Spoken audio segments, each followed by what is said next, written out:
한 남자가 집에 하녀를 고용하면서 세 가지 규칙을 만들었습니다. 첫째, 아침 6시에 일어날 것. 둘째, 아침 7시까지 식사를 준비할 것. 셋째, 아침 9시부터 청소할 것. 그리고 그 주인은 이런 단서를 하나 더 달았습니다. 이 세 가지 중 단 한 가지라도 어기면 즉시 해고할 것임. 여러 사람들이 지원했지만 그의 요구가 못마땅해서 다들 궁시렁거리며 돌아갔습니다. 그런데 한 여자가 왔습니다. 자기 집안의 살림이 너무 어렵다 보니까 선택의 여지가 없이 주인 남자가 요구하는 대로 하기로 했습니다. 그런데 정말 열심히 일하는 그 여인을 지켜보는 동안에 그만 주인 남자는 그 여인을 사랑하게 되었습니다. 그래서 결국 결혼했습니다. 그런데 아내가 된 여인이 이런 말을 했습니다. 여보, 이제 나도 세 가지를 결정했어요. 첫째, 당신을 위해서라면 언제든지 일어나겠어요. 둘째, 아침 7시까지가 아니라 언제든지 당신을 위해 아침을 준비하겠어요. 셋째, 당신을 위해 언제든지 청소를 하겠어요. 그러자 당황한 남편이 말했습니다. 아니, 당신은 이제 내 하녀가 아니고 내 아내예요. 그러자 아내가 말했습니다. 전에는 돈을 벌기 위해 의무적으로 일했지만 이제는 당신을 사랑하기 때문에 내 마음을 다해서 헌신적으로 살아갈 거예요. 이 짧은 이야기는 사랑의 힘이 무엇인지를 보여주는 이야기라고 생각합니다. 우리를 사랑하시는 주님의 사랑이 어떤 것인지를 알게 된다면 우리는 주님을 사랑하지 않을 수 없습니다. 그리고 마음을 다해 주님을 사랑하는 성도는 그 삶에서 놀라운 변화가 나타나지 않을 수가 없습니다. 오늘 본문에 나오는 한 여인은 주님을 진실로 사랑한 분입니다. 그리고 주님에게 놀라운 은혜를 받은 분입니다. 사실 우리가 받은 하나님의 사랑을 우리가 어떻게 다 표현할 수 있을까 싶은 생각이 들지 않습니까? 그 사랑을, 그 큰 사랑을, 그 내 삶 속에 그 놀라운 사랑을 어떻게 우리가 다 표현할 수 있겠습니까? 그래서 찬송가 작가 레만이라는 사람은 이런 찬송시를 썼습니다. 그 크신 하나님의 사랑 말로 다 형용 못하네. 저 높고 높은 별을 넘어 이 낮고 낮은 땅 위에 죄범한 영혼 구하려 그 아들 보내사 화목제물 삼으시고 죄 용서하시네. 하나님 크신 사랑은 측량 다 못하네. 영원히 변치 않는 사랑 성도여 찬양하세. 그렇습니다. 나는 우리가 다시 한번 주님을 더 깊이 사랑할 수 있는 그런 때가 되기를 축복합니다.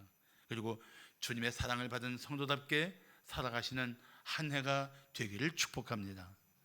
자, 주님의 사랑을 받은 성도의 특징이 무엇일까요? 첫째, 사람들의 비난을 극복하고 주님께 다가갑니다. 정말 주님의 사랑을 받은 성도는 이 세상 사람들의 생각과 또 그들의 잘못된 오해를 통해서 내가 예수 믿는 사람이라는 사실들을 숨기려 하지 않습니다. 이 코로나 시대에 더하죠. 교회에 대한 잘못된 생각들, 오해 때문에 얼마나 예수를 믿는다는 사실을 사람들이 공격적으로 대하고 있고 우리는 그런 가운데서 살고 있습니까? 그런데 정말 주님을 사랑하는 성도는 그런 오해와 편견 속에서도 주님을 사랑하는 사람답게 주님께 더 가까이 나아가야 한다는 것입니다. 자, 바리새인이 예수님을 그의 집에 초청했습니다. 그리고 만찬을 펼쳤습니다. 그 당시 집에 귀한 손님이 오시면 누구든지 들어와서 그분의 대화를 듣거나 아니면은 가까이서 만날 수 있었습니다. 그런데 하필이면 그 동네에서 죄를 지은 여자로 평판이 아주 나쁜 여자가 그 바리새인의 집에 나타난 것입니다. 죄를 지은 여자라는 표현은 일반적으로 몸을 파는 여인이라는 뜻입니다. 이 중요한 모임에 아예 여자는 초대받지 못하는 게 그 당시 풍습이었는데, 일반 가정집에 정실 부인도 아니고 정말 평판이 아주 나쁜 여자가 왔으니 그 분위기가 얼마나 갑자기 살벌해졌겠습니까? 아마 급격히 냉랭해졌을 것입니다. 그런데 오늘 37절과 38절을 말씀하기를 그 동네에 죄를 지은 한 여자가 있어 예수께서 바리새인의 집에 앉아 계심을 알고 왔어요. 향유 담은 옥합을 가지고 와서 알고 왔어요. 예수의 뒤로 그 발곁에 서서 울며 눈물로 그 발을 적시고 자기 머리털로 그 발을 닦고 그 발에 입 맞추고 향유를 부었습니다. 그런데 그런 여인을 바라보는 다른 남자들의 시선은 아마 차가웠을 것입니다. 여인은 이 자리에 오면 어떤 멸시를 받고 어떤 무시를 당하고 어떻게 자기를 바라볼 것인가 하는 것을 다 알면서도 이 자리에 기어코 왔습니다. 왜 이랬을까요? 사랑하는 주님께 가까이 오고 싶었기 때문입니다. 예수님은 침묵 속에 눈물을 흘리는 여인을 보고 계십니다. 다른 사람들은 이 여인의 죄를 주목하지만 예수님은 이 여인의 마음을 알고 계셨습니다. 주님은 그 여인의 눈물이 무엇을 말하는지 알고 계십니다. 자신의 죄 때문에 비참하게 살았던 여인이 흘리는 회개의 눈물입니다. 자신같이 죄 많은 인생을 사랑하신 예수님 앞에 흘리는 감사의 눈물입니다. 아무도 그들을 인간 취급조차 하지 않을 때 자신을 인격적으로 받아주신 주님께 드리는 감사의 눈물입니다. 이 여인은 사람들의 냉랭한 눈빛과 모멸감을 주는 그런 수군거림을 다 알면서도 누구보다 자신을 사랑하신, 아니 어쩌면 이 여인의 일생의 유일한 한 분, 자신을 사랑하신 주님께 더 가까이 나왔던 것입니다. 사랑하는 성도 여러분, 정말 누가 뭐라고 해도 우리 과거를 트집 잡고 우리 현재의 약점을 문제 삼고 누가 우리에게 무슨 말을 할지라도 그래도 우리는 우리 전생에 걸쳐서 주님께 더 가까이 나아가는 인생이 되어야 할 것입니다. 그러면 우리는 사람들의 비난과 조롱 그리고 멸시를 극복하고 살아갈 주님의 은혜를 받을 것입니다. 때로는 이 여인처럼 주님 앞에 가만히 서서 눈물을 참지 말고 소리내어 울어도 좋습니다. 모든 것을 아시는 주님께서 당신을 위로해 주실 것입니다. 어루만져 주실 것입니다. 눈의 눈물을 친히 닦아 주실 것입니다. 내 눈물을, 내 마음의 깊은 슬픔을 다 아시고 받아주시는 이 사랑의 주님 품 안에 나오는 것, 이것이 가장 복된 걸음이 될 줄로 믿습니다. 샬롯 엘리엇이라는 영국의 활기차고 명랑한 아가씨가 있었습니다.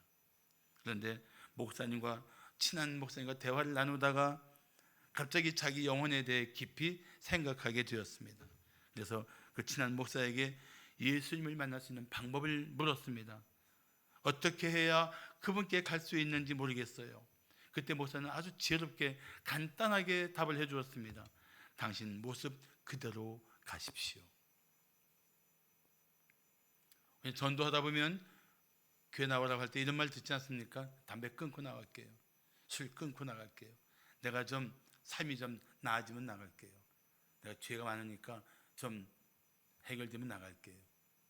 근데 이 친한 목사는 이 샬롯 엘리오가 가까운 목사는 아주 명쾌한 답을 준 거예요.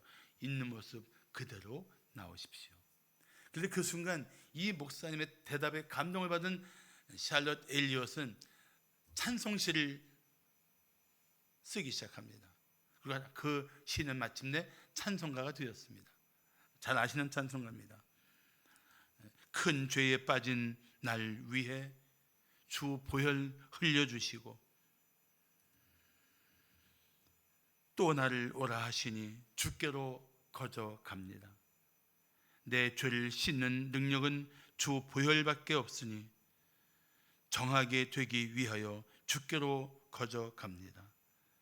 주 예수 깊은 사랑이 한없이 크고 넓으니 내 뜻을 모두 버리고 주께로 거저 갑니다. 그렇습니다. 지난날의 상처와 고통이 아무리 커도 당신을 사랑하는 주님의 품 안에서 치유될 수 있습니다. 당신이 죄에 빠져 살던 삶이 아무리 부끄럽더라도 당신을 위해 십자가에서 죄값을 치르신 주님의 은혜 안에서 다 용서받을 수 있습니다. 믿습니까? 할렐루야. 이제 사랑의 주님 앞으로 더 가까이 나오십시오. 당신을 사랑하시는 주님을 당신도 마음을 다해 사랑하십시오. 당신의 삶에 변화들이 나타나기 시작할 것입니다. 자, 주님의 사랑을 받은 성도의 특징이 무엇일까요? 둘째, 자신의 전부를 바쳐 주님께 헌신합니다. 따라 할까요? 나의 전부를 바쳐 주님께 헌신합니다. 이게 주님의 사랑을 받은 성도의 특징이라는 것입니다. 자, 당신이 모든 것을 다 주어도 아깝지 않은 사람이 누구입니까? 어떻게 그렇게 할 수 있습니까? 왜 그렇게 할 수 있습니까? 사랑하기 때문입니다. 그것도 보통 사랑이 아니에요. 생명을 다해 사랑하는 사람이라면 무엇을 드린들 아까울 게 있겠습니까? 결코 아까울 게 없죠. 그래서 헌신은 진정한 사랑의 표현입니다. 주님을 사랑한다면 헌신을 통해서 그 사랑을 고백할 수 있어야 합니다. 주님을 사랑한다고 말하지만 삶은 주님께 매우 인색한 사람이 있습니다. 그 사랑은 솔직히 말하면 거짓 사랑입니다. 말로만 하는 사랑입니다.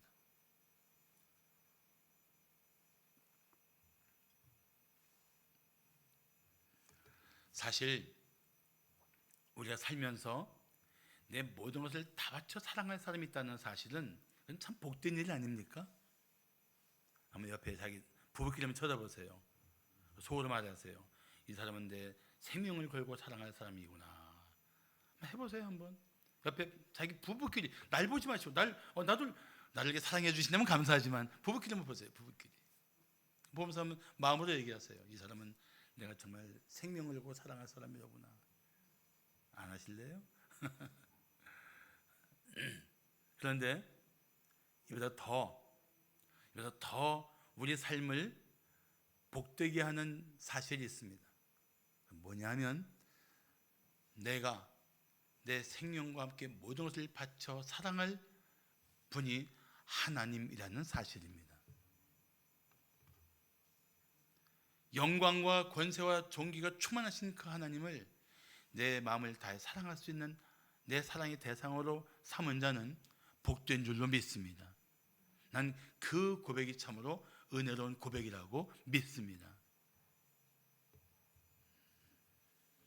그러면 우리 하나님이야말로 내 모든 것을 드려 사랑할 대상이라는 사실을 알게 된다면 그 하나님을 기쁘시게 하는 삶을, 하나님의 뜻을 따라 사는 삶을 힘쓰지 않을 수가 없습니다. 자식이 사랑한다고 기껏 재물을 모아서 잘못 물려주면 그건 자녀를 망가뜨리는 삶의 결정이 될 것입니다. 그렇지만 하나님의 나라와 그리스도의 몸된 교회와 복음을 위해서 헌신한다면 여러분 삶을 가치 있게 하는 결정이 될 줄로 믿습니다. 주님께 다가온 여인은 예수님께 자신의 향유를 부어드렸습니다.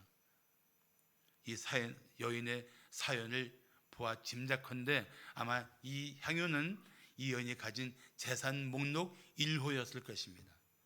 아낌없이 다 부어드리는 거예요. 그건 주님을 사랑하기 때문에 가능했던 행위입니다. 사실 우리가 최선을 드리지 않고 차선을 드리는 것은 그 사랑이 온전치 못한 증거입니다. 그런데 그 순간 바리새인이 어떻게 반응했습니까? 자, 여러분 39절을 보시면 예수를 청한 바리새인이 그것을 보고, 그게 뭐예요? 예수님 발에 이 여인이 향유를 붓는 것을 보고 마음에 이르되, 마음에 말한 거 아니에요. 절대로 마음으로 생각한 거예요. 마음에 이르되 이 사람이 만일 선지자라면, 예수님이 만일 선지자라면 자기를 만지는 이 여자가 누구며 어떠한 자 곧 죄인인 줄 알았으리라. 바리새인은 지금 끝까지 이 죄하는 여인의 죄에만 집중하고 있어요. 우리가 사람의 죄에 집중하고 사람의 부끄러운 과거에 집중하면 그 사람을 긍휼히 여길 수 있는 힘이 없어요. 정죄만 하게 되고 못마땅하게 생각하고 미워하게끔만 되어 있습니다. 예수님은 우리 보실 때 그렇게 안 보십니다. 죄를 보는 게 아니고 우리 안에 있는 하나님의 형상을 보십니다. 과거를 보는 것이 아니고 예수 안에서 새로워질 미래를 보시는 하나님이신 줄로 믿습니다. 보는 각도가 달라요.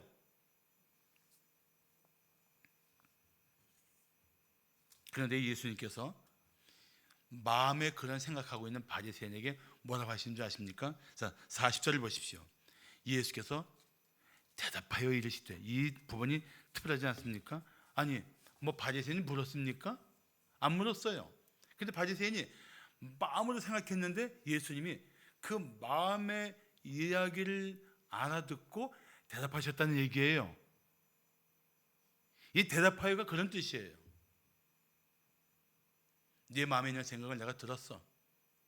네 마음에 있는 생각을 듣고 내가 말하는데, 이런 뜻이에요. 그래서 묻습니다. 시몬아, 내가 네게 이를 말이 있다. 말씀하십시오. 선생님 말씀해 주세요.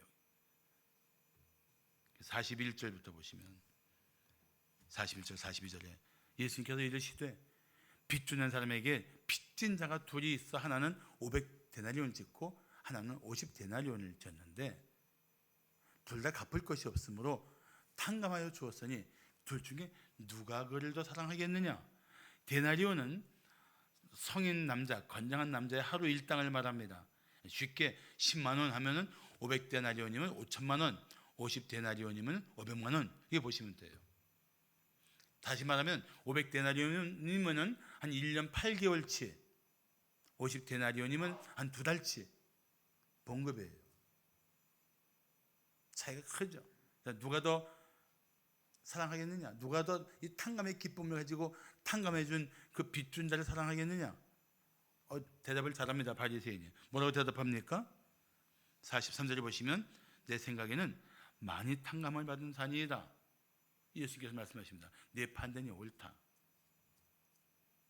그리고 주님은 이렇게 말씀을 이어가십니다. 자, 44절부터 보시면 그 여자를 돌아보시며 시몬에게 말씀하십니다. 이 여자를 보느냐? 내가 네 집에 들어올 때 너는 내게 발 씻을 물도 주지 아니하였으되 이 여자는 눈물로 내 발을 적시고 내 그머리털로 닦았으며 너는 내게 입맞추지 아니하였으되 그는 내가 들어올 때로부터 내 발에 입맞추기를 그치지 아니하였으며 너는 내 머리에 감람유도 붓지 아니하였으되 그는 향유를 내 발에 부었느니라. 바리새인은 그 당시에 가장 의로운 종교인이었습니다. 이 의로운 종교인인 유대인 남자에 비교할 때 이 죄인인 여자의 가치는 정말 하잘것없는 존재였습니다. 세상적으로 볼 땐 비교할 가치가 없는 관계였습니다. 그런데 주님 보시기에는 안 그랬어요. 주님 보시기에는 이 바리새인보다 이 여인이 훨씬 존귀한 존재요, 더 주님을 기쁘시게 한 존재요, 주님을 영화롭게 한 존재였던 겁니다. 인간적으로 비교하던 바리새인이 주님 앞에 지금 이 차이를 지적당하고 있는 것입니다.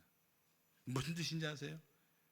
저 여인은 이렇게 나한테 사랑을 표현했는데 너도 네 죄를 알았더라면, 너도 나를 사랑하고 내가 너를 얼마나 용서해 주고 너를 새롭게 할 수 있는 자인 줄 알았더라면 너도 나를 사랑했을 텐데 너는 나를 사랑하지 않고 맞이하지 않았니?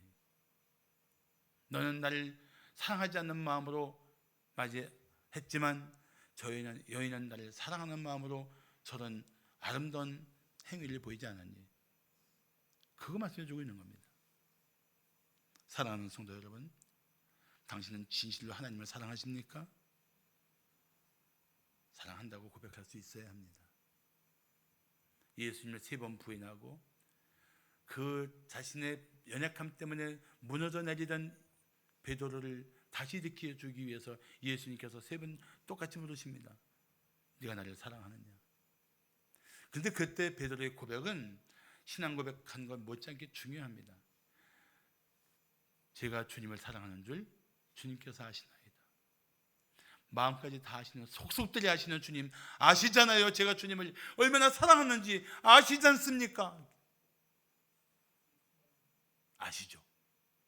3번 반복해서 고백하게 한 이유는 부끄러웠던 과거를 극복하고 주님을 사랑하는 마음으로 다시 값진 삶을 살게 회복시켜 주기 위한 것이었습니다. 주님이 당신한테 부른다면, 주님이 여러분 한 번한테 어느 날 갑자기 다가와 네가 나를 사랑하느냐 물으면 뭐라고 대답하실 거예요? 준비하십시오. 제가 주님을 사랑하는 줄 주님께서 아시지 않습니까? 그렇게 답할 수 있기를 축복합니다. 그래서 진실로 주님을 사랑한다면 주님을 위해서 헌신해야 할 것입니다.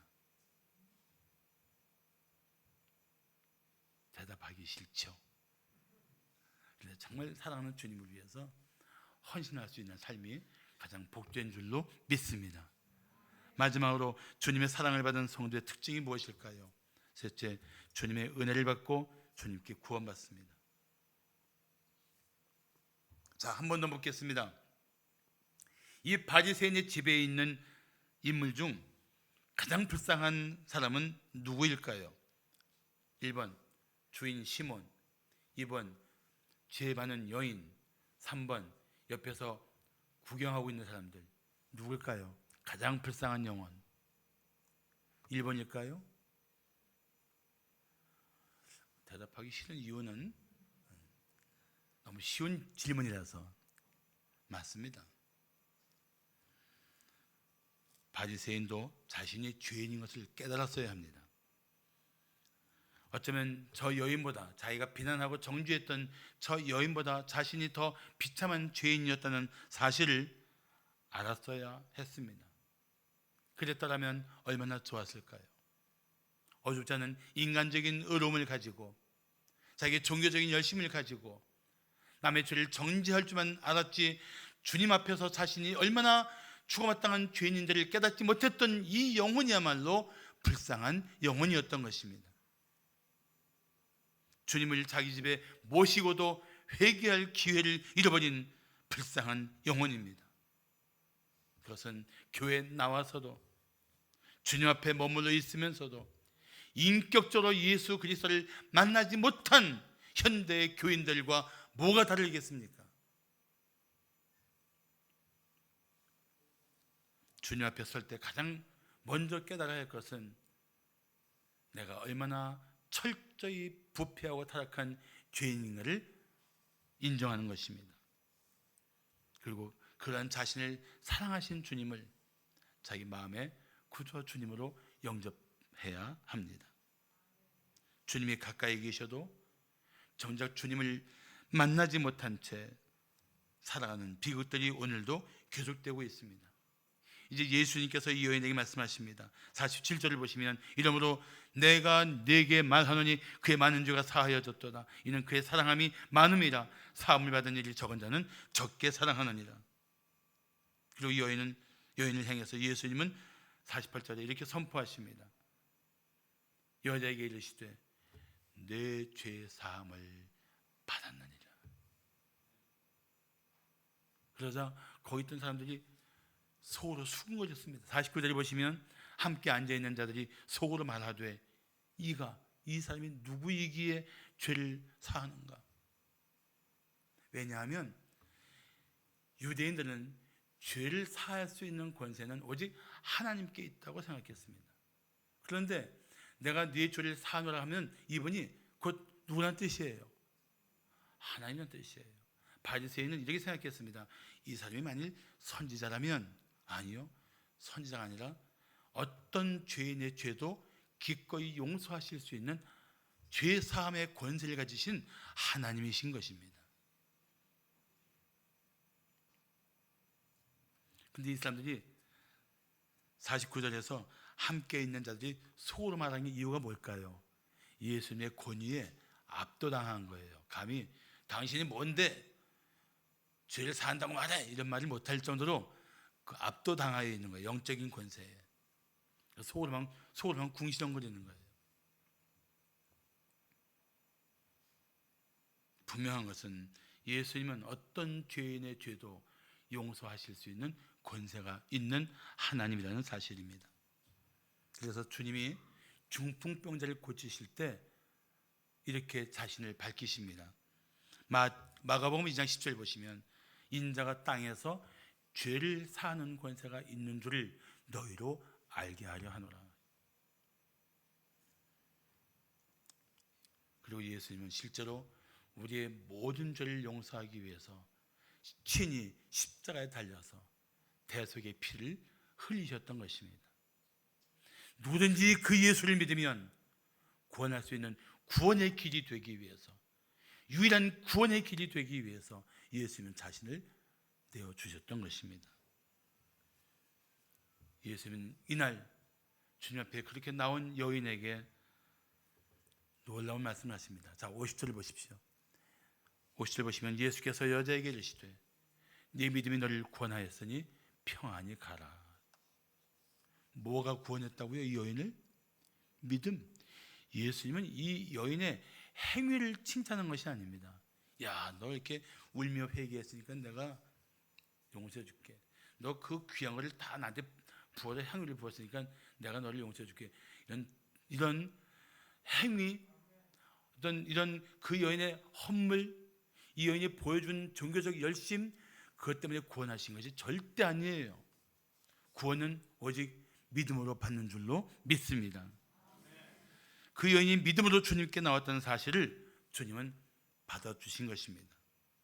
여인이 예수님께 나온 것도 믿음으로 나왔고, 눈물을 흘린 것도 믿음으로 주님 앞에 자신의 죄를 회개한 것이고, 믿음으로 주님 앞에 향유를 드리고, 믿음으로 자신을 능히 구원하실 수 있는 주님을 바라봤던 이 여인에게 주님께서는 그 믿음을 보시고 그 중심을 보시고 선포하십니다. 내 믿음이 너를 구원하였다.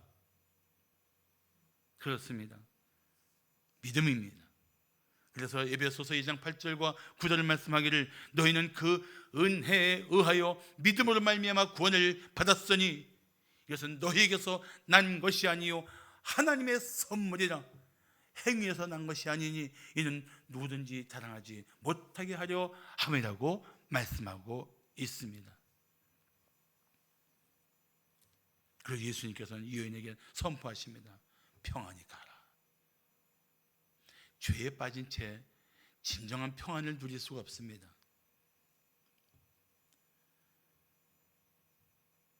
그래서 예수님은 죄를 용서하신 후에 용서받은 사람들에게, 구원해준 영혼들에게 이런 말씀을 즐겨하십니다. 평안히 가라. 그렇습니다. 죄를 해결해야 진정한 평안이 있습니다. 주님이 나의 모든 죄를 용서하신 사실을 확신할 때 마음에 진정한 평화가 있습니다. 나는 우리 성도들이 이 주님의 은혜 안에서 평안을 누리시기를 축복합니다.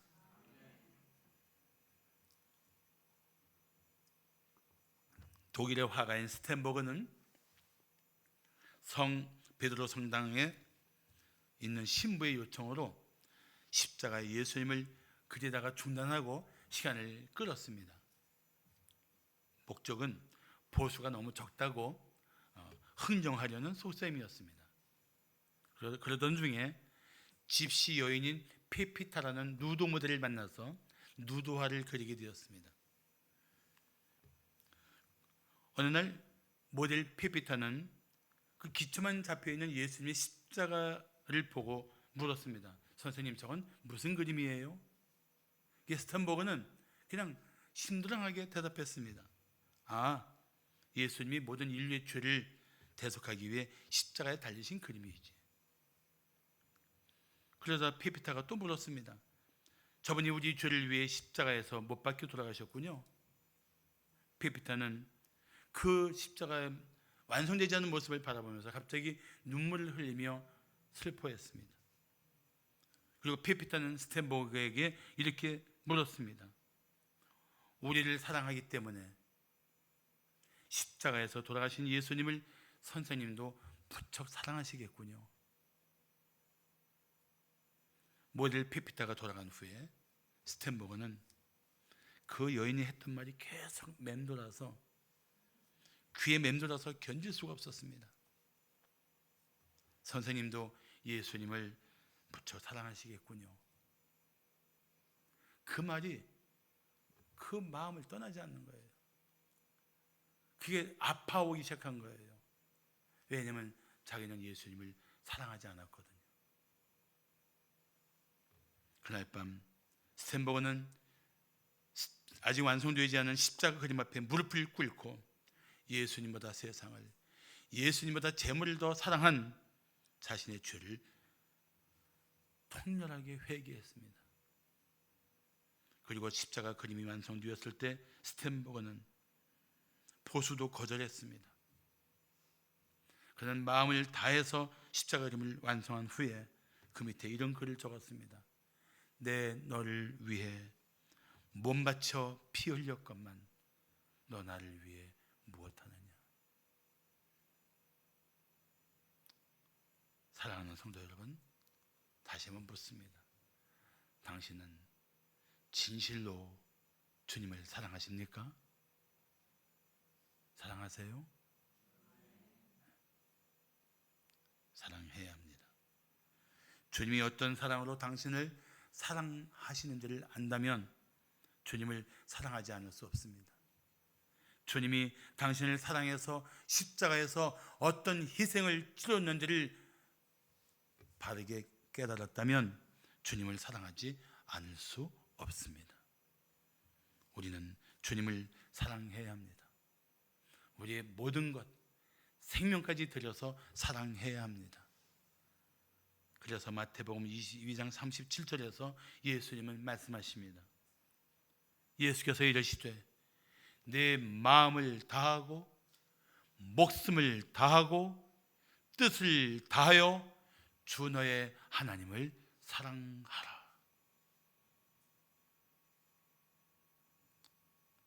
사랑하는 성도 여러분, 세월 갈수록 주님을 더 사랑하는 성도가 되시기를 축복합니다. 주님을 더 사랑하기 때문에 하나님의 나라와 주님을 위해서 헌신하는 성도들이 되시기를 축복합니다. 올 한 해 그렇게 마음을 정하고 살아가시는 우리 성도들이 되실 때 여러분 삶에는 놀라운 은혜가 반드시 나타날 것입니다. 기도하겠습니다.